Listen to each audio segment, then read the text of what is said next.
Hi, I'm Kishal from Sophos Support, and today I'll show you how to troubleshoot common installation and performance issues in Sophos Server Protection for Linux. In this tech vid, I'll show you how to install Sophos Server Protection for Linux, how to enable debug logging for installation, how to identify performance issues caused by OS query, and finally, some steps to troubleshoot performance issues. Before you begin, ensure you have access to the root account to install or configure Sophos Server Protection. Let's get started. Start by downloading the installer from Sophos Central. From the drop-down menu, navigate to Server Installers. Select Download Linux Server Installer. To run the installer, add the execute permission to the file by typing chmod +x, followed by the installer file name. Then type /sophossetup.sh and the installation will begin. Next, I'll demonstrate using the wget command to download the installer package directly from the terminal. This can be helpful for scripting purposes. In the web browser, locate the download and copy the link address. Enter the command wget and paste the URL. Hit enter and the download will begin. The chmod +x command is necessary once again to add the execute permission.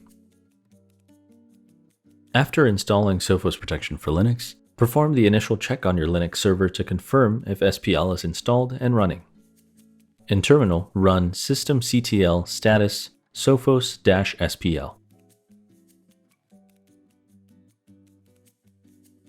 You will also need to log into Sophos Central to ensure the protected server appears with a green tick and a recent last active timestamp.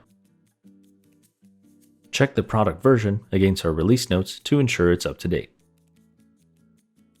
If an issue occurs when trying to install SPL, ask the following questions.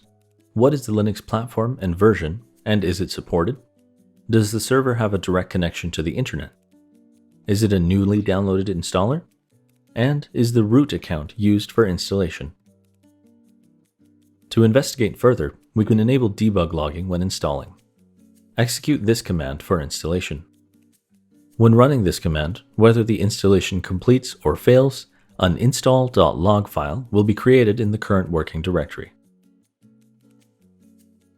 If you experience degraded performance on the server after installation, first confirm that SPL is indeed the source of the issue. To do this, run the top command to show a real-time view of the system's processes and performance to identify which process is consuming the most resources. The OS query process can sometimes cause issues. If OS query is in fact the process consuming most system resources, the next step is to check the logs.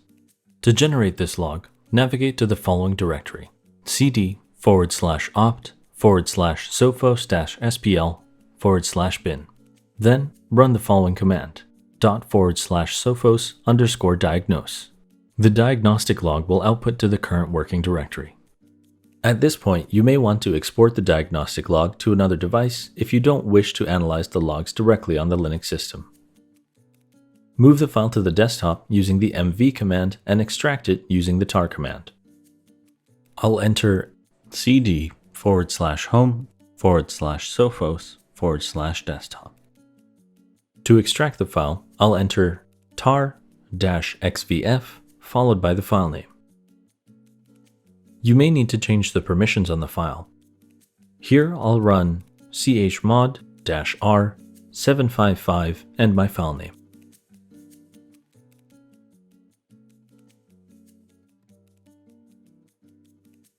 The logs we've generated provide insights into the health and status of Sophos Protection for Linux, helping to identify and address any potential issues.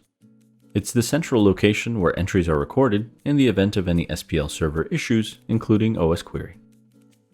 Let's take a look at a log example.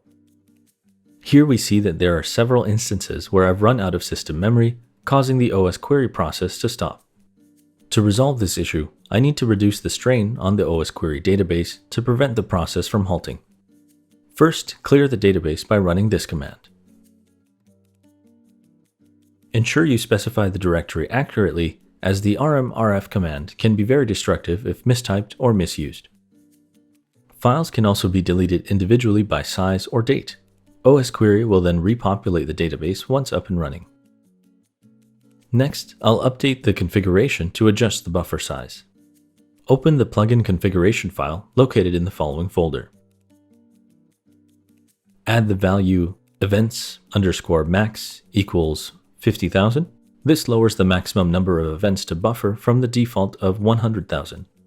I've set this to 50,000, but use the value that's appropriate for your environment.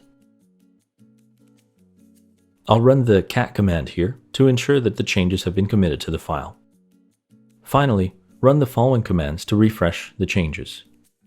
systemctl stop sophos-spl to stop SPL, then systemctl start sophos-spl to start it up again.